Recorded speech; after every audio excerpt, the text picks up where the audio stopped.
उद्या आहे 15 ऑगस्ट. तर मी काहीतरी असं गोड बनवते. मुलं म्हणाले काहीतरी स्वीट कर, तर मी बनवते तिरंगा बर्फी. चला बघूया कशी बनवते मी. आपण करणार आहोत तिरंगा बर्फी. चला बघूया काय काय लागते साहित्य. साखर 1 ग्लास, रवा 1 ग्लास, अर्धी वाटी तूप, अर्धी वाटी खोबरा कीस, 1 वाटी बेसन. चला आता याला आपण भाजूया. अगोदर आपण साखरेचा पाक करायला ठेवायचं. आता 1 ग्लास साखर आहे, 1 ग्लासच पाणी टाकायचं पाकाला. 1 ग्लास पाणी.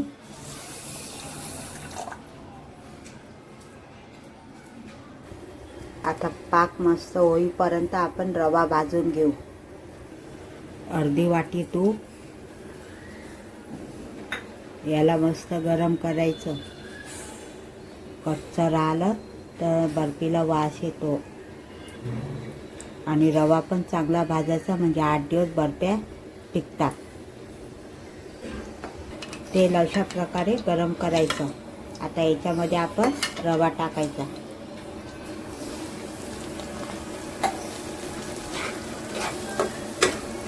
आता चांगला भाजायचा याला, जास्त लाल.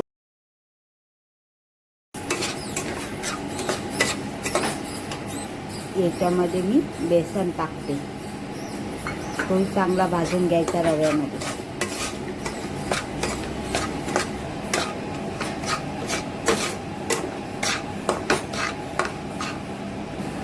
याच्यामध्येच खोबरं कीस टाकायचं.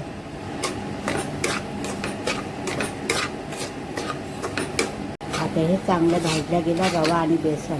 बघा असा भाजला गेला पाहिजे.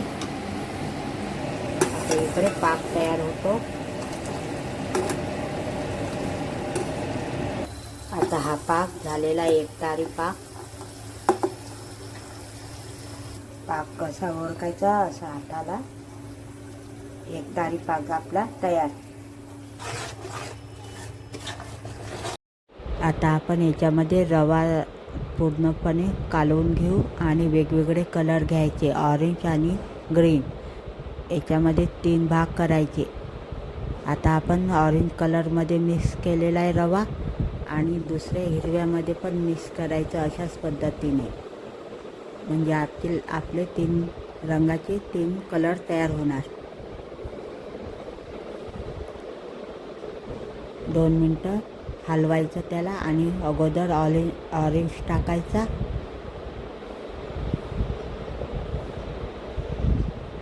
नंतर आपण ते पांढरा टाकायचा, म्हणजे आपण त्याच्यामध्ये कलरच नाही टाकलेला आहे.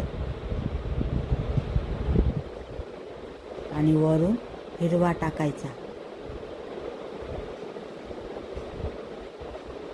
बघा किती छान दिसते ही कलर बर्फी. नक्कीच करून बघा, तुम्हाला पण आवडेल. आणि मला सांगा. अशा पद्धतीने मी ही बर्फी बनवलेली आहे. अगदी अर्ध्या तासामध्येच होते. आता ह्या थंड सोपी पद्धत बर्फी तयार करून. आणि याला 15 मिनिटं थंड होईपर्यंत ठेवायचं फॅन खाली. लगेच थंड होते आणि नंतर बर्फीचा आकार द्यायचा. जसा तुम्हाला चौकोन, त्रिकोण तयार झाला तशाही पद्धतीने तुम्ही आकार देऊ शकता. बघा किती छान दिसते तिरंगी बर्फी. अशा पद्धतीने मी तयार केली तिरंगी बर्फी. आणि मला सांगा. नक्कीच लाईक करा.